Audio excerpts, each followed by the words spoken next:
Good evening, you crazy metalheads and you crazy rockers in this crazy world we live in, as I keep on telling you. I'm Al Ditton. I'm with Underground Noise Webzine.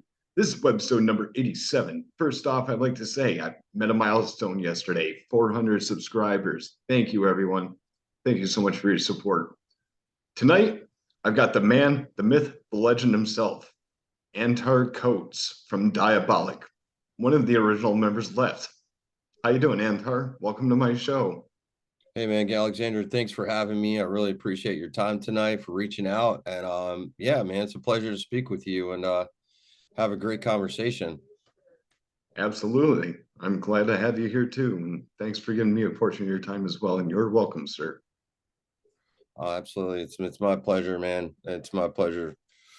Congratulations on the 400 new people that have joined, that have reached out and signed on to your podcast or what, your underground your zine, your magazine.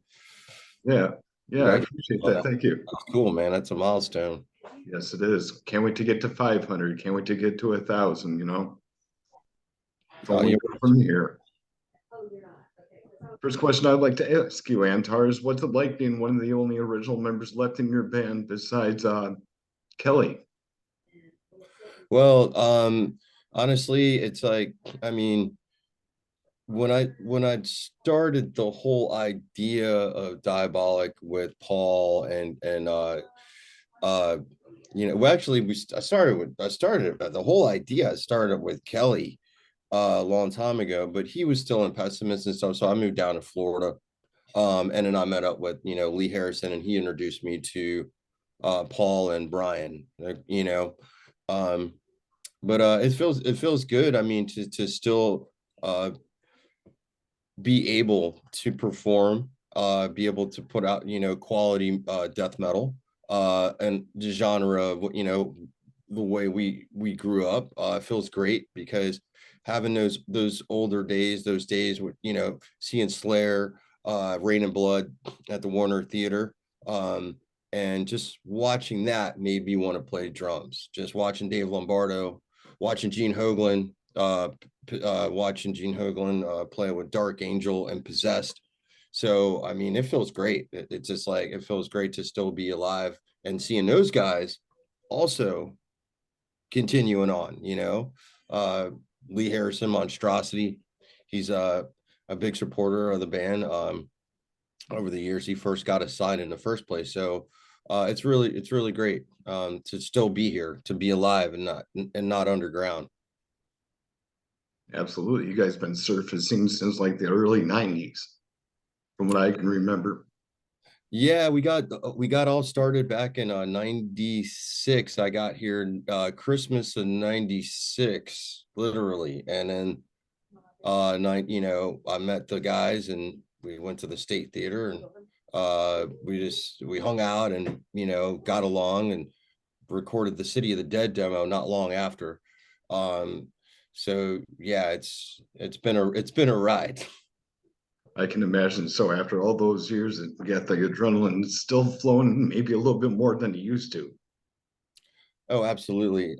You know, and it does have a lot to do with, I think just the energy of the music itself. You know what I mean? Just like this style of music is like no other style of music. You have loyal fans. You know what I mean? I'm not going to say like any other style of music. I'll just say death metal is just like a genre of music that's really special and to me because of all the people like you, and all the magazines, the fanzines, the radio stations that have been supportive. I mean, we're just the underground, the worldwide underground, from any place in Europe, Japan, Canada, just a worldwide group of people that love to eat great food and listen to killer death metal. It just all brought us all together, and and we're still together. We're all still I have more uh great people that I meet every year. It's like it's incredible. It's really awesome. So the fans are pretty loyal to you guys, and you're loyal to your fans because you're delivering the product that they want and that they're looking for. So gotta have at it when you still have it, you know.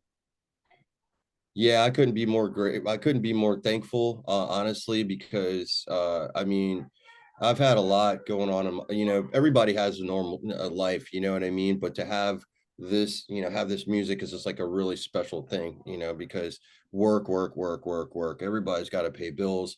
It's not like we're in Europe that we have you know, government that's going to pay us to be laid off. You know, it's funny. We're on tour with Behemoth, and they were talking about how they get unemployment in Poland for not playing, you know, and they don't play. And I'm like, what are you talking about? Like, if Oh, imagine if I were to come home to America and have unemployment and not be on tour, that's unheard of. That'll never happen. And there's other countries that are out there that support their musicians that we don't have here, you know.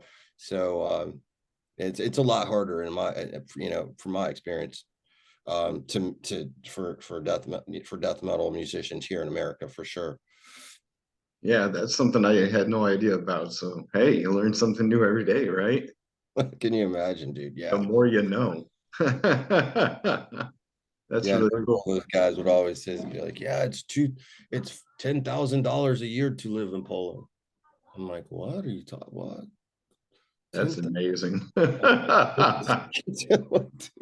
you need like it's expensive to live here, anyways. But like I said, the whole worldwide experience has just like been really it's pretty mind blowing to see, you know, other how other people in other countries, you know, um, just have diversities, you know, within politics or whatever, you know what I mean? What they can do and what they can't do. Which crowd would you say has been the fiercest crowd that you've played in front of? Honestly, okay, so let's just say, okay, we're on, like, let's just say we're on a tour with Cannibal, okay? I mean, every single night it's sold out. So can you imagine trying to judge that kind of, you know what I'm saying? Like, it's sold out and everybody's going, you know what I mean? It's like that intense. It's like theaters, you know what I mean? When they put you, when you go out with Demu or you go out with Cannibal, um, it's just nothing but theaters and balconies. So I would say honestly, I love, like, um I love Texas. Okay, I will say I love Texas. I love Chicago. I love playing House of Blues in Chicago. The fans are insane. Los Angeles, San Francisco. It's just so hard to just say one. And then when you're over in Europe, man, it's just like we've only been there one time. But I will say playing La Loco was insane, and in London, when that place was still open, because I hit the snare drum 3 times and this guy just did a somersault off the monitors. Just that's to start the show. Just go 1, 2, 3, bam, and the guy jumps off the stage like that's how it started. And so there's some That's really intense awesome. shows that you wind up playing. There's bangers out in Portugal, Belgium, Germany. They're banging heads with me like right there, like they'll like behind me, all around me. Can the energy that the crowd brings, it's insane. Um, and you play faster, you play more brutal, you just hit harder, and it's just exciting to have that kind of energy from the crowd that had our demo or bought our new record or whatever. They're singing the words. Tampa, I mean, come on, I mean, Tampa, it's a brutal crowd, man. I mean, you know, we've got a lot of bands here. Deicide, you got fucking Morbid Angels, you got fucking, I mean, we had a lot of bands, you know, in the beginning, you know, that we were around, but you know, we were really fortunate that Morbid took us under their wing. Trey took us out on tour with Steve Tucker on the Formula's Fatal in the Flesh tour. So we've really been blessed in a way, like, you know, uh, that I don't think that we would have been if we weren't from Florida or if we didn't start in Florida. Yeah, I can definitely understand that. That's a really cool way to look at it, though. Yeah, there's like not one place that's like I choose like better. I love Los Angeles for a different reason because I mean, Slayer's from Los Angeles, but when we went there, I mean Slayer's, of course, Dave Lombardo's my favorite drummer, right? But when we went there, we were really lucky to have what do you call it? Infamy. Okay, so they took us out on a tour for like about a week, and we played the whiskey. A whiskey. When you play the whiskey, man, it's like a really it's a tight club, but it's legendary in so many different ways. I think we opened up for 6 Feet Under. And that was like our first one of our first out of state shows. So our whole goal was just like to play uh New York, Los Angeles. That was Paul's thing. He goes, we're got to play the biggest cities, and then of course Texas, and Chicago. So we were just like focused on that, but we still did our own little tour going up the East Coast, and we still did our thing. You know, with when Paul Mazurkowitz gave me a call and said, we're selecting you guys to go out on tour, which has really changed our lives forever. When you go out on tour with Cannibal Corpse, that changes your life forever. Yeah, I only got to see them one time back in 2009. That was the only time I ever saw them. Got to meet those guys too, so I thought it was pretty fucking sweet. Yeah, I never thought in a million years that they would ask us. Um, and to get called over to the warehouse, and Paul was just like, hey, so it's going to be us and you, and we want you guys to come, and and then Hate Eternal was added to that Oh, tour. okay. Yeah, so it was amazing. It's just like it couldn't have been more brutal to be on tour with Hate Eternal and fucking Cannibal Corpse. Yeah, that sounds like a real ripper for sure. Antar, before I forget, I need to give a shout out to Lee Harrison for setting this interview up. Oh, And absolutely. and I'd also like to ask you, does the name Vinny DiBianca ring a bell from Vicious Circle? So the Vinny that I know, he's from Maryland.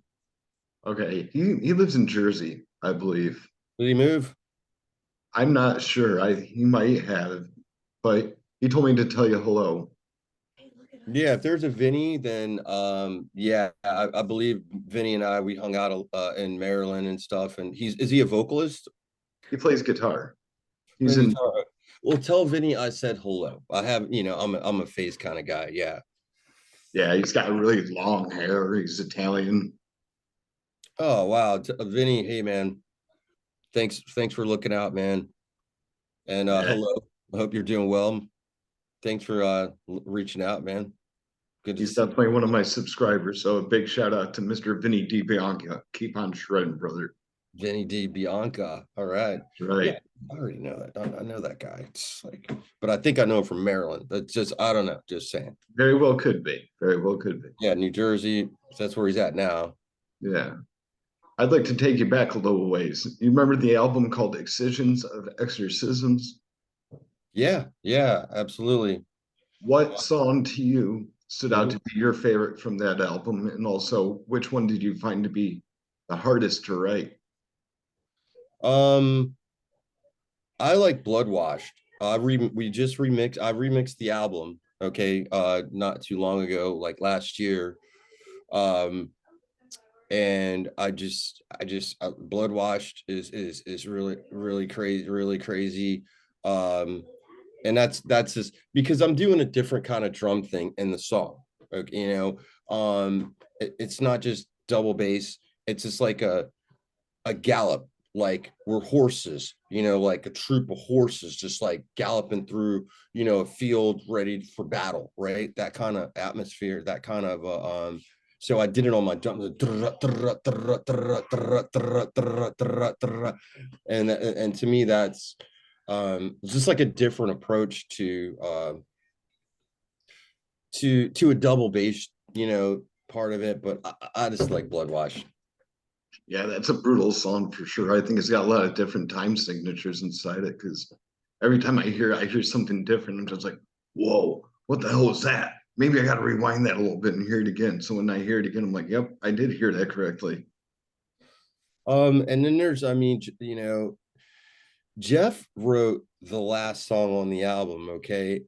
Um, and you know, before he passed away, dude, I was like, I just anything that Jeff Parrish would write, just like to me, even in on the Blastmasters album, was just like had a lot of passion, had a lot of heart, just had it was just really, really true death metal. So I really miss him.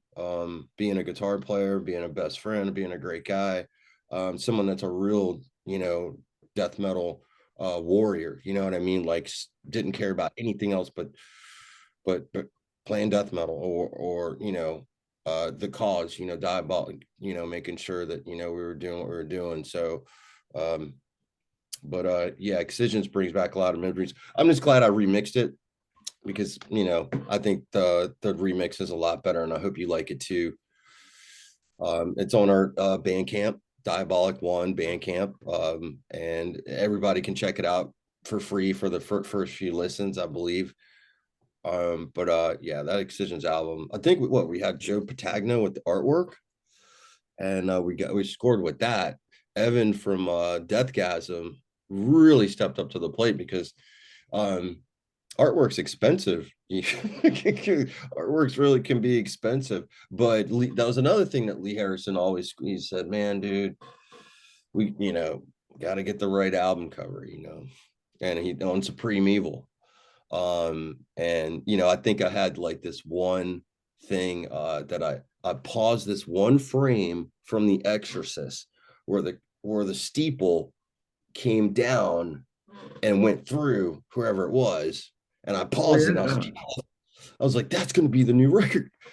And Lee looked at it and it's like, and we never talked about it again. And so Gene from Angel Corpse introduced me to Joe Patagno, which made sense because Joe's Motorhead, really nice guy. Um, and I think that album cover cost us like $500. That's not too bad. $500. Yeah, I because mean, some people would make you get charged at least 1,000 or more nowadays. I still can't believe Joe is just like, so he was so nice. I mean, then of course, in Excisions, we won't even talk about that. I mean, I'll let Evan tell you. You can interview Evan about that. Okay. But it was a lot more. I think that Joe realized that his artwork it's priceless. So there was a definite difference in price for Excisions than it was for Supreme Evil, for sure. They're just like two different prices. There's a price for the album cover, then there's a price The for the entire shirt. organ. Yeah, For that the shirt. too. So it's the same art, but to be on that level, it's but it's oh, sorry, man. I don't know what happened. What did I do? Are you there? I'm here. Okay, let me get back over to the right screen. Sorry. That's okay. Take your time. Oh man, what did I do? All right, so I'm gonna go back to here and see if I can just log back on with you. Launch meeting. Yeah, I can still see you. Yeah, I just can't see you. I don't know. I'll just try to X out of some of these other. Let me refresh this real quick. But I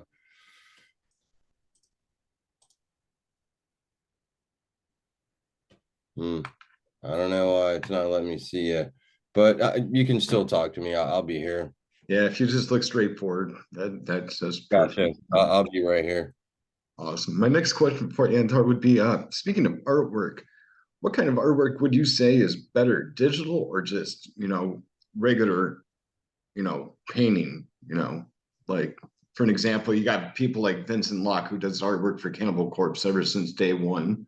You got Mhm. Tony Cole, who does, oil paints and stuff like that. But there's some people that do digital artwork. But I think if you do it, with your hands, you're basically using your mind a lot more because with digital artwork, it could always be a little bit better for some, but for some, I just prefer, creativity over, technology, I guess. I mean, okay, I don't know how Zubin did our new album. Okay. Like, I don't know how he did it, was digital or not to me, because it's like he's so good. I don't know if it's a painting or if it's not. I'll be honest with you. Okay. Um, and so for our new album, Mausoleum of the Unholy Ghost, I can't tell if it's a painting or not. I never even asked him. Um, but all Joe Patagno's stuff was all painting. Um, you know what I mean?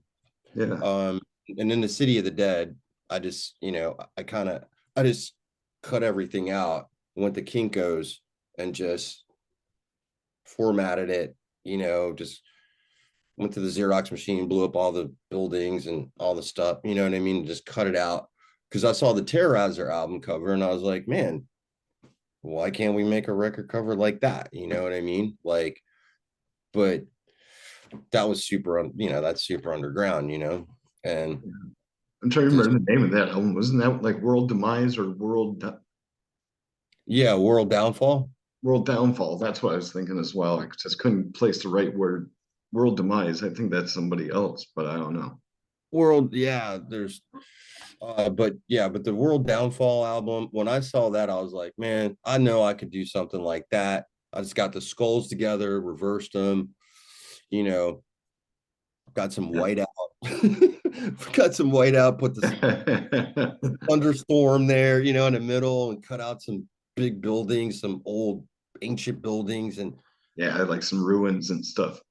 yeah, just cut them and pasted them all together. And then when we put it together and put it on and then reduced it, it was just like all that detail was there. Um, and it really did well. I mean, it's probably, I think one of our best selling shirts, or next to Supreme Evil easily, when Yeah, we that put definitely is catchy. because it's black and white, it's cheap, you know what I mean? It's cheap to put out. You sell it for like $10. You know what I mean? People, they love that, it's not, you know what I mean? I like your Diabolic cup you got there, sir. Oh, thanks, man. This is a really, really special gift from my wife Kimberly. So yeah, she does these things. So yeah, That's really cool. yeah, she does. She works at a merchandise shop. So yeah, she hooked this up. So got to thank her for that for sure. Right on. What's your favorite type of drumstick to use? Okay, so when it comes to drumsticks, man, I remember us. We used to go down to Thoroughbred Music and get JoJo drumsticks. And those, I mean, to me, those were great drumsticks. They just had this like, uh a big tip on it. It wasn't like, a a thin drumstick or anything. It was just like really brutal. So I used to always get JoJo drumsticks. Because Pete used to always fucking have JoJo drumsticks. So I'd be like, dude, let me check these out. And they're most brutal. But now, um, as long as it's like, uh a reliable drumstick. Here, I've got drumsticks now that are just like, Oh they glow. wow. Yeah. So you get these, and these, but these work good. I mean, I can still play, but it'll be kind of cool for people to see all the blasting and stuff, because I'm in the dark most of the time. They don't really put lights on me, unless depending on the stage. But these drumsticks are really cool. These are Rock 6 2 HD. Put a little battery in the back of them, and Oh wow.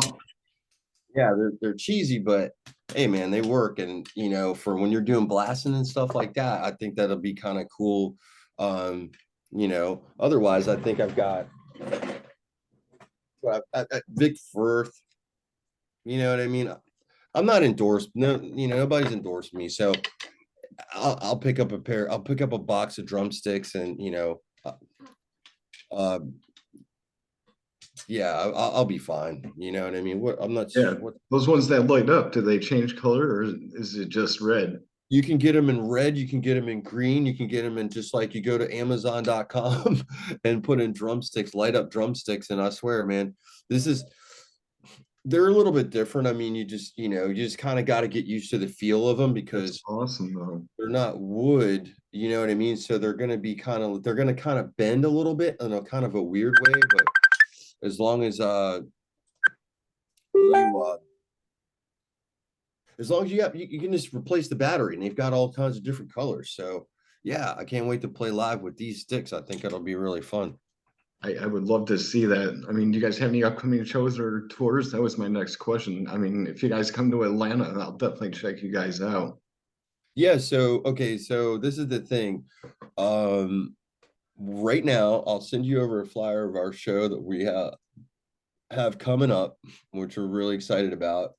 And we have two guitar players from Atlanta that are going to be in Diabolic. One of them's my friend. It's actually Jason Flippo.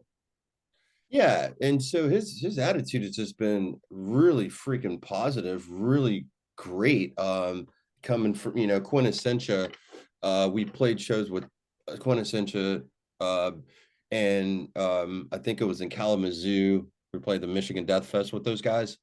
And so I've seen him play, man. He's just like, he's a monster, dude. He's just like really strong, great character, really nice guy. And every time I talk to him, he's really cool. Plus, we have another guitar player from up there, and he's just like he's really fucking cool. He's really fucking awesome.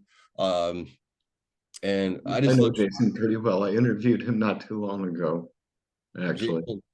Yeah, Jason, he's got a lot of experience. The other guitar player's name is Josh Wall Raven. Okay. Okay. I don't know Josh. Yeah, so he's he'll be driving down, and we'll be rehearsing next weekend, as a matter of fact, for the first time. Oh, wow.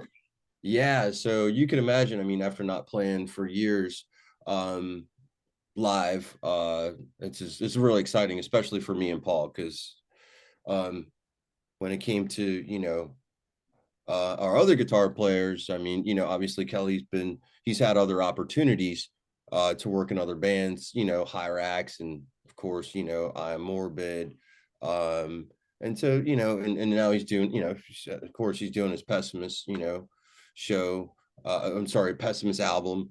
So, I mean, he's just he moved to California. Kelly moved to California. So it made it almost impossible for us to, you know, and then he's got a lot of other opportunities that are out there.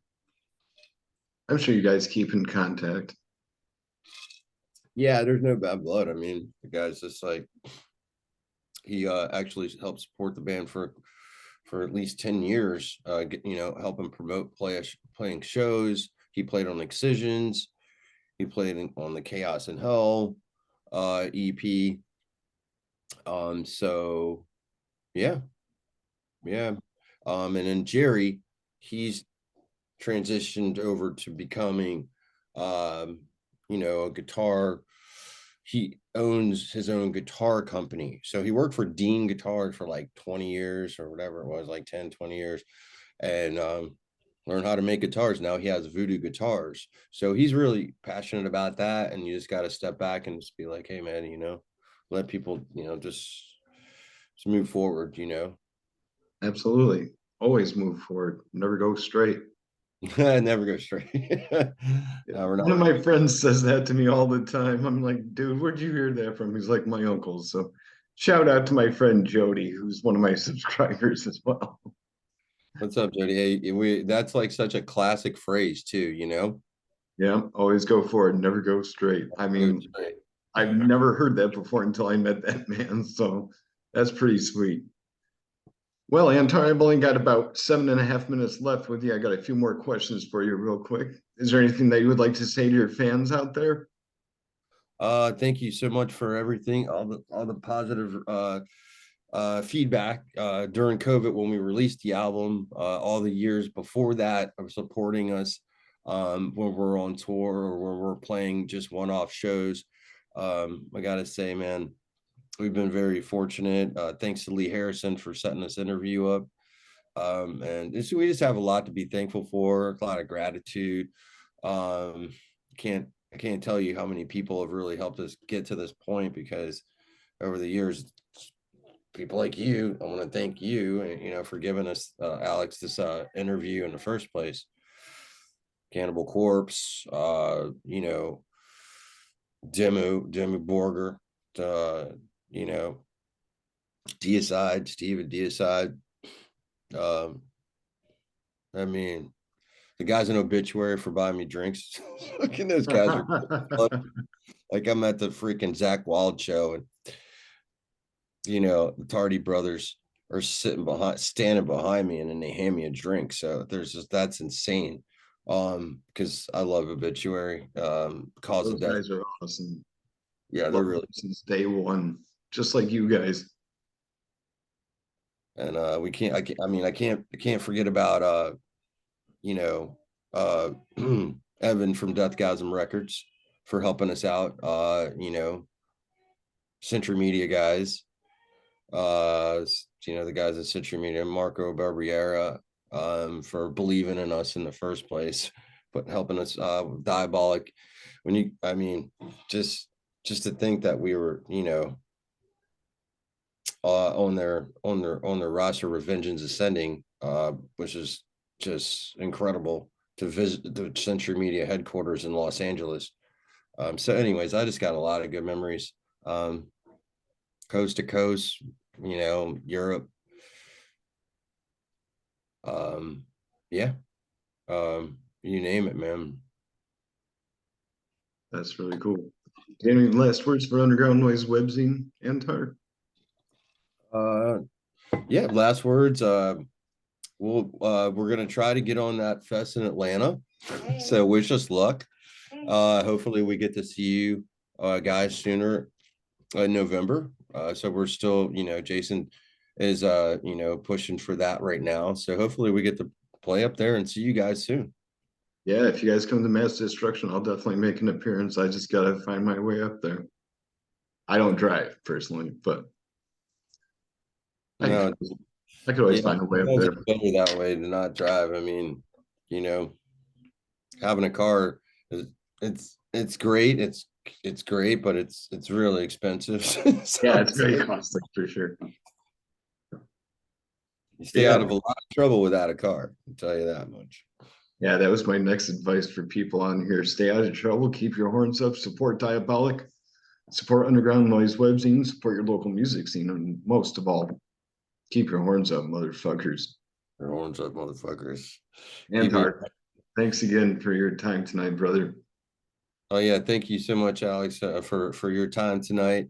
It's all about good food, killer food, and good times, and great music. So Absolutely. that's my take, man. That's the best I get out of life these days. Great food and killer music. Yeah, as long as it's got a good rhythm and a good beat, I'll listen to it. But if it doesn't, well, Yeah, we're gonna change the station real quick. yeah, does anybody want to play frisbee with the radio today? Not even thinking about it, man. It's so nice to have all the different options, whether it's Pandora or you know YouTube, or we just have a lot more options than we did when we were kids. We didn't have anything but whatever 98 Rock or whatever, or the college radio stations. They really helped out a lot. Yeah, technology definitely changes everything. I mean, you could look at people like Ted Kaczynski, he hated technology, but I don't really give any props to that man. He was a terrorist. Really? Yeah, I have Yeah, to the look. Unabomber. He was actually a The serial killer. Unabomber. Oh wow. Yep, he was a serial killer, and it was weird because not many people knew that it was actually that guy. And then when they found out who it was, everybody was in shock. He was living in the woods, wasn't he? Yep, he was living in the woods. I seen a documentary of him. I think it was on Netflix. Yeah, So I don't even know how they caught that dude. Like forensic files times, you know what I mean? That's like forensic files times 10, man. I don't know how they found that guy. yeah, forensics, that's a great subject that I learned in high school. I took a college course, but didn't learn too much, but I learned enough about it that I understand it a bit. Yeah, it's important that we have those in place. I mean, there's just so many missing people, missing, you know what I mean? Children, people, women, that's just crazy, man. So that's good that we have the technology to help with that. Because geez, man, this world's crazy. It really is. Well, Antar, thanks again, dude. I really appreciate it, man. Alexander, thank you so much for your time tonight. You call anytime, man. Hopefully see if the mass destruction show. We'll wait to see if we're approved to play. And if not, maybe we'll just play. Maybe we'll just be on tour and just get to see you, that way. But Yeah, whatever it takes, absolutely. even if we have to do a one-off to get up there, because those guys are from up there. Guitar players are, with Jason. Uh, uh, it's just he's already up there, so for us to go up there isn't that far. It's just like, well, it'll be great for us to see you up there. Cool, man. Cool.